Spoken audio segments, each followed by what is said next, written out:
For all you old heads out there, remember John Hinckley Jr.? Who? Yeah, the guy who tried to take a shot at Reagan back in '81. Thank God he failed. Then I coughed, and I had a handful of blood. Well, fast forward, it's 2024, it's Trump, it's social media, and there are those who want him to do it again. I'm Jazz Borganzo, and these are the sick twisted out there who believe the third time will be the charm. You stupid fuck! But it's what's next.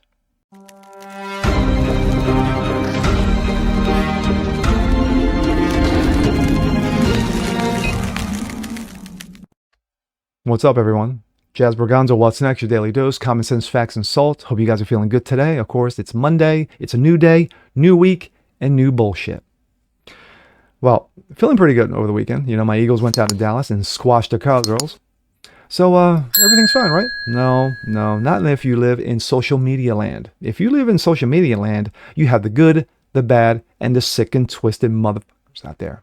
We're going to concentrate on the latter. Take a trip on the way back for all you old heads out there. John Hinckley Jr. I'll wait. Ring a bell now? Of course it does. John Hinckley Jr., the man who tried to assassinate one Ronald Reagan back in 1981. Thank God he failed. Unfortunately, others were shot that day and disabled. There are those trying to get him out of retirement. They say, hey, you, John, I think you got one more in you. Let's go for number 3 on President-elect Donald Trump. Wow.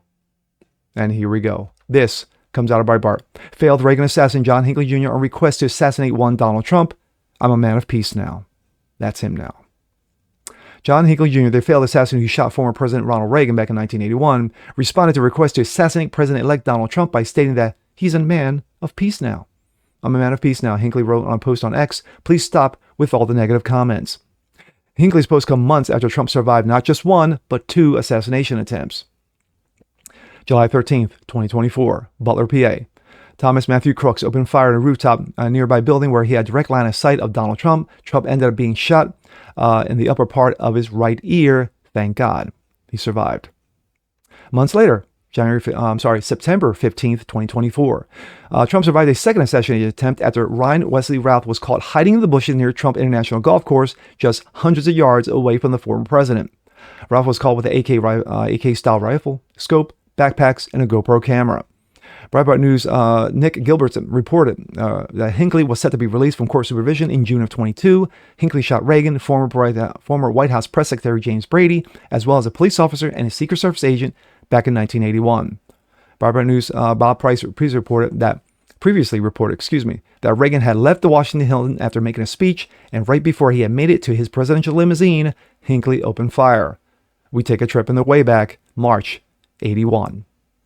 President Reagan was leaving the Washington Hilton after making a speech to the AFL-CIO conference. Just before making it to his presidential limousine, Hinckley opened fire, striking the president in the chest. Press Secretary Brady was struck in the right side of his head. 2 law enforcement officers were also struck by his bullets. Both Brady and Officer Delante received permanent disabilities from their wounds. When Brady eventually passed away in 2014, his death was ruled as being connected to the shooting and was classified as a homicide. Delante was forced to retire from the police department. He still lives in D.C. Agent McCarthy, the fourth Secret Service agent to actually take a bullet for the president, was shot in the abdomen and fully recovered from his wound. He retired from the Secret Service in '93.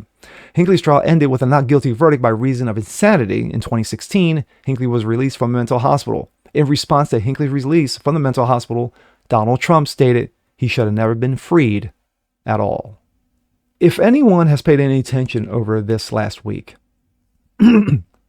where you saw the barrage of insanity, of people losing their fucking minds, from celebrities all the way down to knuckleheads on TikTok screaming and yelling that this is a world ender, that Trump has been reelected, how could this possibly happen? Then you get an indicator on why you had sick and twisted bastards try to reach out to John Hinckley Jr. to say, hey, you know what? Why don't you come out of retirement? Sure. I think you got one more in you.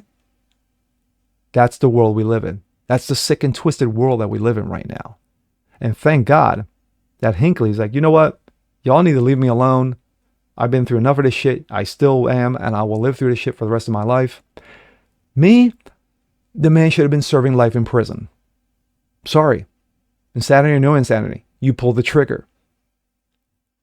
And especially once they deemed Brady's passing in 2014 as a result of the gunshot wound, they labeled it as a homicide. Right there alone is when Hinckley should have never been released. Never should have been released. Sorry.